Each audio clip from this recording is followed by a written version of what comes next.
composition as tanky as that? That's the only possibility that they can do, whereas on the side of Aura Fire, they can work around the Natalia for pickoff. They can go for those really huge momentum-based strats in those team fights with the Cooper as well. So there's just so many things to work with, whereas from the side of BIGENTRON, they're relying heavily on the damage output coming in from the Beatrix. Let's see, ladies and gentlemen, game number 2. Here we go into the land of Dawn. Rashi, I want to know your thoughts, but wait, before that, Godiva's going to get hooked in by Key. It's just a Kufra though, they are chill in the early game. Thoughts on the draft? It is actually high in the jungle, so we predicted it. Hey, finally, Aura. We can predict Aura. They're just changing it up, and you never really know, man. So, I don't know for High right now, the fact that he's on a Natalia, we saw this being a problem when Alter Ego was trying to utilize Leo Murphy on this Natalia. Yes, it's not the same situation, but I really think that there's only one target available for High, essentially, right? Everyone else can just adapt in playstyle or in itemization to try and deal with that burst, so he might have struggles later on in the game, but early on here, it does seem that BIGENTRON are already trying out a more proactive strategy using Key as Franco.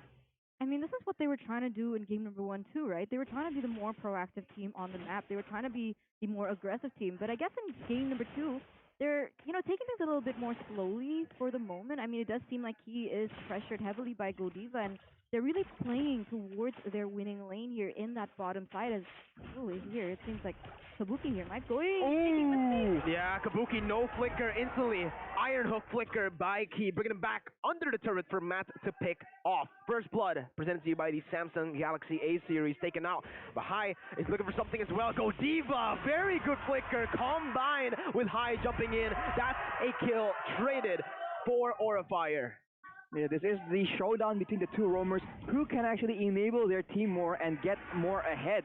So with Key on the Franco, we already see a lot more competitive BIGENTRON Alpha. Well, even so, sorry, I took a moment to think here because they've already gotten a 1-for-1, but once again, the Iron Hook connects onto Kabuki, but Matt was kind of slow there with the response.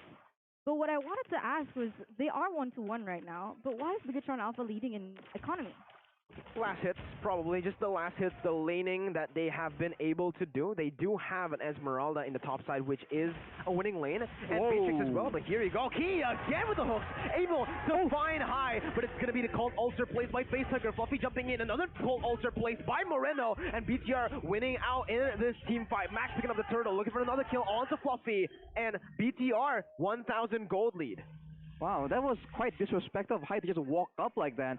I don't know what the plan was, but the Cold Altar was used and it was countered by BIGENTRON's own Cold Altar. And as you can see, High just needs to actually make sure he doesn't get caught out or even like walk to different to weird directions, because he can only go on one person, and if he's exposed, then BIGENTRON don't have to worry about the invisible Natalia presence. Oh my god, did Matt snipe Brody? Yeah, he did. Matt just sniped Kabuki, and Cerezo is buying so much time, putting so much pressure onto High. Key with another hook here as Matt just dumps in with the Wesker damage. Turns revenge and the rage though by Godiva, knocking Matt down. That's gonna be the bloody hunt pop. Matt picking up the kill. High jumping in onto Matt, has the Wesker, but it does not matter. High picks it up. Moreno coming in with the follow-up, trying to get the kill onto High. Max gonna get pulled over under the turret, but High falls with Max popping and turns his poison to get out. Torn apart memory, not enough to take him down. BTR again leading in this game still. Oh no. He knows where Kabuki is. He might just go for a cheeky hook, but Kabuki reads it well, backs off. Ooh, that was very, very close, man. We take a look at the items here, and there's going to be an advantage when it comes to clearing for Max. This is, weirdly enough, a strat we saw Aura Fire popularize, right? The Baxia in the jungle being too tanky and being so active, he is able to actually impact all the lanes at the same time, just moving around. And Matt just lands a snipe right there. So the laning phase is going to be a lot rougher for Aura Fire. They actually have an advantage when it comes to the team fights later on. Oh my god, Key! What? With the read, he brings that! Oh my god, Eva's gonna get deleted! Oh, that was a good read by Key. He's feeling it. He is feeling it. Man, Franco Matt just gives me heart attacks just over and over, as it does seem now that Cerezo here might be caught 2 versus 1, and he is able to sustain, actually. Let's see, Cerezo just one hit away.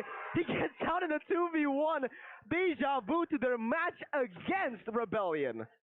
That is some happy feet maneuver by Sorizo. He's able to get out, and with the members of Orfire coming in from that top lane fight, they can get the turtle right now and Fluffy. Man, Key just landing hooks willy-nilly, and he doesn't really care if there's nothing on the back of him. Yeah, he's grabbing these picks just like you can grab food, but look who's gonna get grabbed here, Moreno in the mid lane. Aura definitely used the promo code there. Man, like there's just so many things going on right now. Both are looking for insane pickoffs, and it's working. And you can see here, Facehugger as well as Godiva, they're looking to make a play here, I think, against Key as well as Matt. 4 mana in the bottom side. Key trying to go in, but look at that, instantly demolished, devoured by Aurafire as they pick up the kill. Only to the roamer, however. Max has rotated down below. Kabuki using the Tornado Prop memory, clearing out the waves, providing some space for his team to look for a play in the enemy jungle. Bringing Max back, but it's only Godiva who's caught now in that position for BTR to capitalize. A flicker was popped by Godiva defensively, and now BTR are still grasping onto that lead. There was a reason why the Beatrix as well as Franco combo meta was so effective, and you can see how it's actually panning out. But if Aura Fire can actually take away that main damage from the side of Matt, it's going to be easier for Aura Fire to engage in these team fights. But wait a minute, here we go. Yeah, Hai jumped in onto Key. There's no more follow-up as of right now. BTR just playing the game slowly. They're just playing off of Key's hooks. If Key can land that hook, BTR collapsed. It's very similar to Geek Fam game number 1 against RQ. Exactly. I think he is the main tool here. And if he misses the hook, though, you can see Aurafire. They understand the win condition. Ooh, that was a very close iron hook.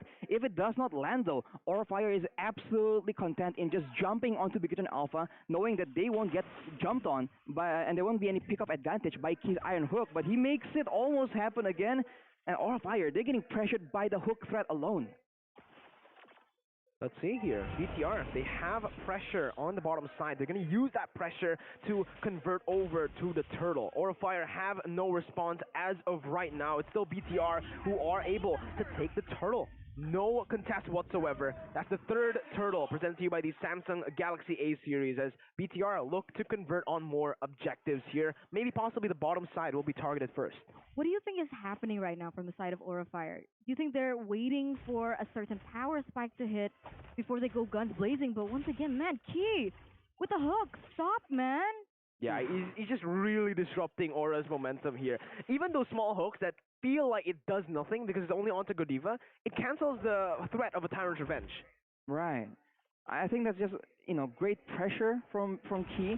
And honestly, to your answer about Aura waiting for something, I'm not sure. If they bring it to the late game, I don't think they have this game because it's a Brody against a Beatrix, and I guess it's a Natalia versus a Baxia, but I think that final pick, the Baxia in the jungle, was absolutely what seals the deal for BIGENTRON. Because right now, he is so passive. He has 3 kills, but he is not getting the same kind of threat, the same kind of presence that he would like to have in this game because everyone is just so tanky. And look again at Sorizo, the man that was highlighted in the pre-match video. He's doing so much for his team just by cutting the waves, and he is going up against a 4-man composition up there. Again, buying time, putting everyone's focus onto himself as BTR pick off a trade. Key goes in for the hook, doesn't connect onto Fluffy. That's a turret pickup. Now, with this, take a look at the items. Beatrix with the BOD already, Arashi. He's ready with the BOD, and Kabuki, understanding the tankiness of the team he's up against, he rushes the Malefic Roar, but will that be enough? We'll just have to see as Max goes in aggressively and Facehugger gets taken out instantly. Oh, but look at this. The suppression actually is going to hit as high. It is going to be the one to fall, Mirko. Yeah, I don't know. Aura, they should not take this fight. They're 2-man down. Facehugger was able to respawn with a passive very, very fast back into that mid lane. Key finds Godiva. I thought that was Facehugger for a second, but BTR, they're looking for the Lord, instantly committing onto it. No high just yet. It's going to be the Retribution here. Cold Ulcer as well plays, but it's actually Matt who picks it up, and Key finds Facehugger. Facehugger taken down by Sorizo. My goodness gracious. All right, this might be another power pick. No way! Oh my god! Stop this man! Someone take him out! This was so brilliant by Bigetron Alpha, and look at the lead. A 2-for-0 trade, and now 5,000 gold ahead as well. They're looking once again to get another objective, and the presence of Key alone, even if he does not land that hook, it prevents Aura Fire from going in too aggressive, because they know, even if, let's say, Godiva goes in with the Tyrant's Rage and Revenge, there's always a bloody hunt to be able to prevent anything from happening. Exactly. The difficulty right now is Aura Fire. They don't have anybody that is able to just withstand the initial burst. If someone gets hooked and he gets bursted down by Marino and Matt, even Godiva isn't tanky enough to withstand that kind of damage yet, and so they are pressured to just be on the back foot. And we have mentioned this again and again. When Aura Fire is playing defensive, they are not proactive. They are just losing out on a lot of tempo and momentum that they usually rely on to get an advantage. So Bigetron, they are completely taking over the game purely based on Key. I'll say that again. It's ridiculous. See, put him on a playmaking hero. Cho Franco, he performs, and that's exactly the reason that you should just put him on these playmaking heroes, because in every game, in every match that they have won BTR, mostly it has come from Key. Oh my god, sorry. Oh, that was close. That was gave me really a heart close. attack. I think that gave Kabuki a little heart attack too, man. Oh, Key. I think right now it's personal between him and Kabuki. He really wants to find Kabuki. Every single time he throws that hook, he's always trying to look for Kabuki. I mean, that's the one person that you definitely should target, right? I mean, Godiva, sure, you can burst him, but you're going to waste a lot of resources. But Kabuki, on the other hand, you don't need to waste much, and he's definitely going to go down. But once again here, Sorizo with his 1v4. Oh my god. Oh, no! Key! No, you have something against Kabuki for sure. Man, Fluffy using knockout strike to buy some time, but BTR on the back of Sorizo's play was able to capitalize to find Kabuki. Cult Altar by Moreno. They're looking for the siege down in that top side. Fluffy dealing the damage onto the Cult Altar as they try to hunt high down. Man, like even if they want to go for a backdoor type of approach and relying heavily onto high, you can see that Bigetron Alpha, they're already face checking all those bushes. They know exactly where Natalia could be, and we're going to take a look at the damage dealt here by Axe, and this is something that we mentioned even before game number 1. So Rizzo with the highest damage dealt once again on that Esmeralda, but look at this. Oh man, High, he tried to assassinate Matt, but the team was there to follow up. And this is why the Natalia is finding such a tough time in this game. It's the fact that BTR have so much lockdown and so much CC. Exactly. He just doesn't have a lot of options, and so Bigetron knows the only person he was going to target, it will be Matt, and anyone else is essentially safe from that, and that just makes High's playmaking so predictable for Bigetron Alpha. And without him being an X factor, it's effectively a 5v4. Bigetron Alpha will get the Lord slain by Samsung Galaxy A series, and with that, they can just continue to siege. They can use Matt's higher, superior range to just like knock down these turrets slowly but surely as the fight breaks out in the jungle right now. Buffy gonna get hooked there. So much damage placed, forcing the Cult Altar, and just like that, they've done it. They baited out the most important resource they need to siege the base down. Right before the Lord is going to march there in that mid side. So, you know, maybe having a one-dimensional draft is not too bad for Bigetron Alpha. I don't know if this is a visual bug, but take a look at Facehugger. It's still green.